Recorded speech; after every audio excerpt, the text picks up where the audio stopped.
Good morning बच्चों। वेदांतु से मैं नहीं पढ़ा पाया क्योंकि वेदांतु लोड हुआ ही नहीं। कल हमको बताए थे पांडे सर, लेकिन हमको समझ में आया था लेकिन हम भुला गए, हमको करने नहीं आया, इसीलिए हम इसी से पढ़ा रहे हैं वीडियो से।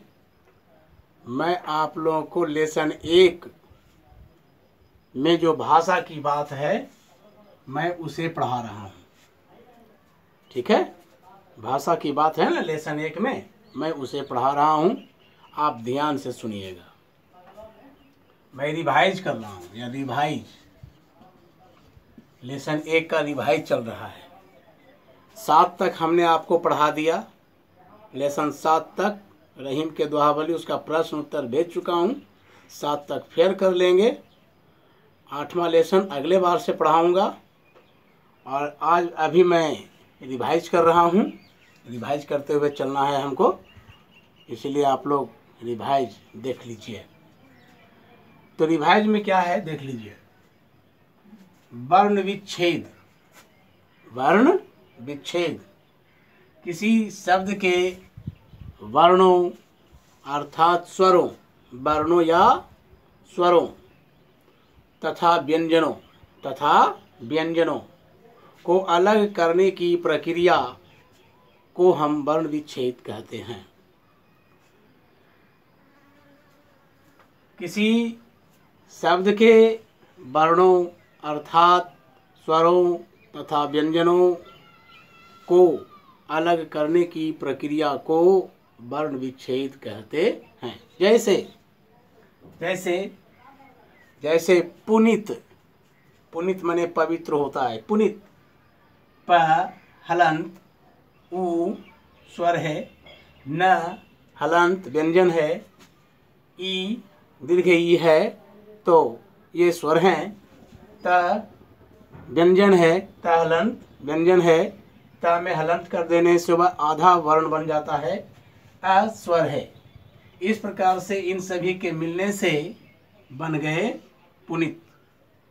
उसी तरह से है सिर, स हलंत व्यंजन है, ई स्वर है, र व्यंजन है, अ स्वर है। तो इस तरह से ये इससे एक शब्द बना सिर। सिर बना, यह एक सिर बना।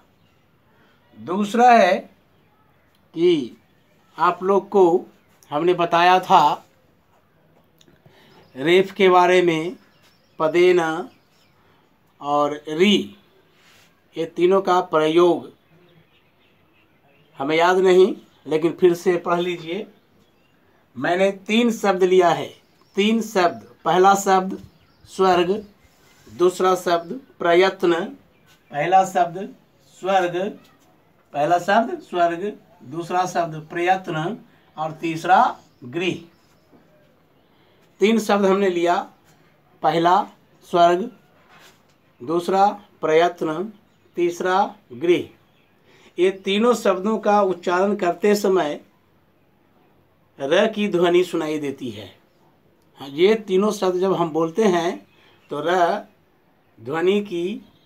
की ध्वनि सुनाई देती है, परंतु ये तीनों शब्द एक दूसरे से बिल्कुल अलग हैं।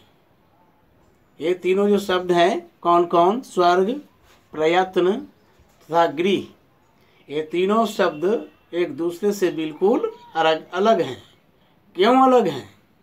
क्योंकि यहाँ आए स्वर्ग, स्वर शब्द में र के रेफ, यानी र का रेफ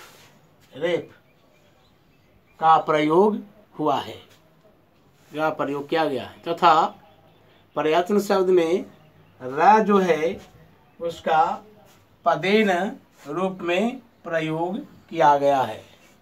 र के रूप को पदेन रूप में प्रयोग किया गया है। और तीसरा शब्द है गृह। गृह जो शब्द है ये उपर्युक्त दोनों शब्दों में से कौन कौन?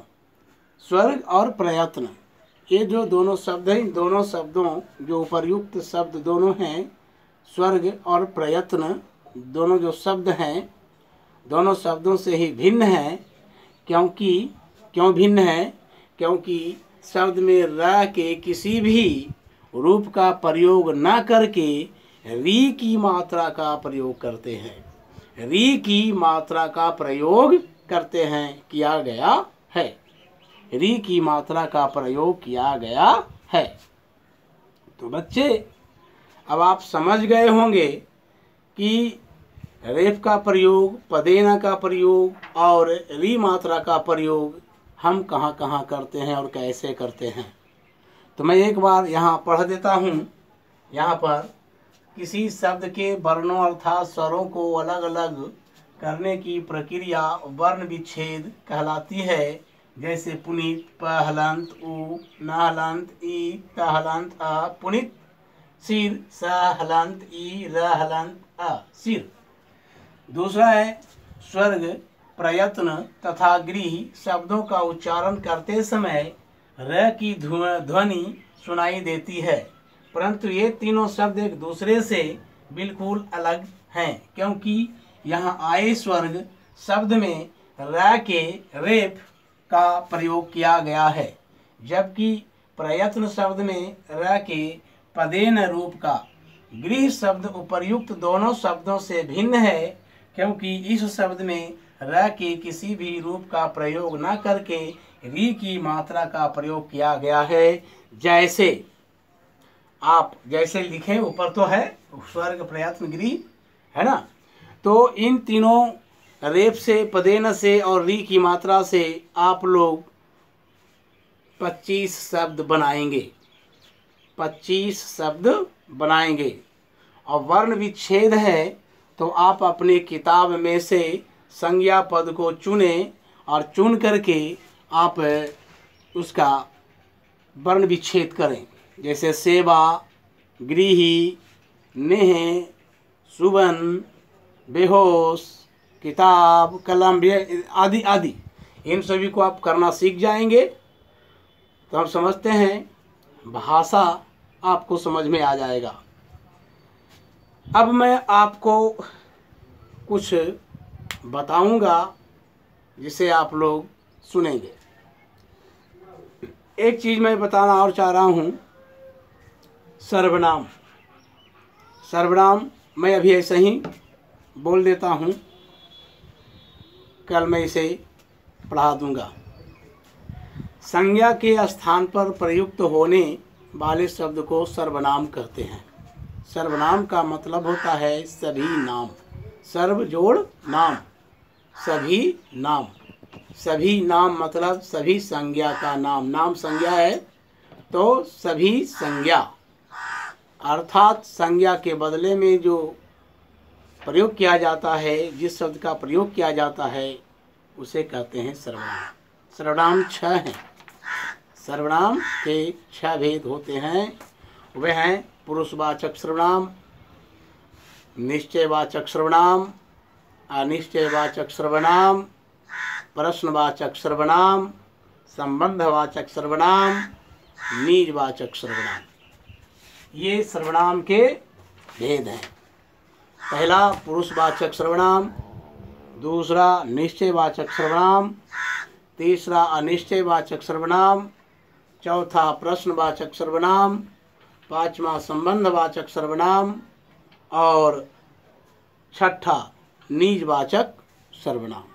तो बच्चे, ये सर्वनाम आप लोग समझ गए होंगे। इस सर्वनाम का भेद मैं अगले बार बताऊंगा। धन्यवाद। इसे पढ़ें, याद करें और इसका फोटो कॉपी करके मैं भेजता हूँ, इसे शेयर करेंगे। समझे? Thank you.